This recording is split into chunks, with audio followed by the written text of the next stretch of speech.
Hi, I'm Helen Peralio, Administrative Services Director for Los Alamos County. Today, I want to give you a quick, easy to understand overview of the $40 million bond in Ordinance 750. This ordinance is scheduled for public hearing and council consideration on November 18th at 6 p.m. in council chambers. So, first, the county has a few ways to finance major capital projects.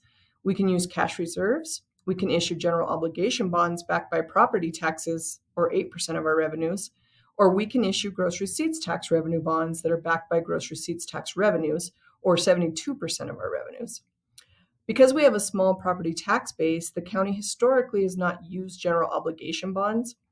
Instead, we've used gross receipts tax revenue bonds for projects that we've constructed, like the Justice Center, the municipal building, the Pajarito Cliffside facilities, and other community improvements. That debt is beginning to wind down and will be paid off by 2028, less than 3 years to go. Ordinance 750 would allow the county to issue new debt up to $40 million in gross receipts tax revenue bonds. And if that sounds complicated, well, here's the simple version. So a gross receipts tax revenue bond is like a long-term loan the county uses to pay for big projects.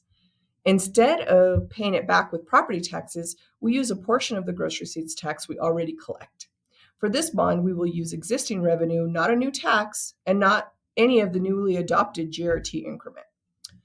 Then these loan payments are called debt service, which covers both principal and interest, like any loan. The county's strong bond rating, or our credit score, helps us secure better interest rates, saving money over time and reflecting our solid financial position and fiscal stewardship. These bonds would fund our community broadband project. I encourage you to watch the part 2 of this video where our broadband manager, Jerry Smith, explains that project in more detail. The bonds will also help pay for improvements to other public buildings and long-term capital improvement plan. The county has been planning these projects for more than 2 years. We plan to issue bonds in 2 phases. So the first $40 million primarily for broadband, and a second phase of about $35 million for various projects like fire station replacements, road and street improvements, and other community projects, including ADA upgrades for some of our amenities. Broadband design work is already underway and construction will follow. Bond funding is how we plan to pay for this work. And law allows counties to issue these kinds of bonds, and that is why we follow a transparent and responsible process.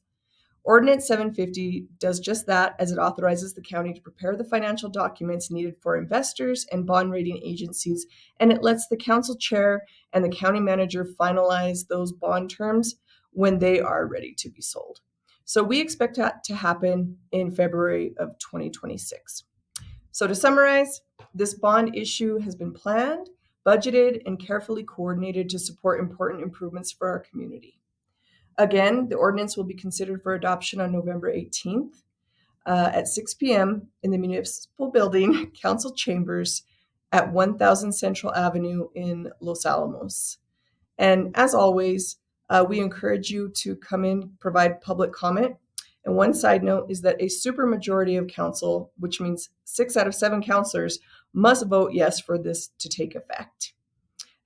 Thank you for giving us the opportunity to answer the question on what a $40 million bond is, what a gross receipts tax revenue bond is, and we encourage you to provide more questions and comments. Thanks.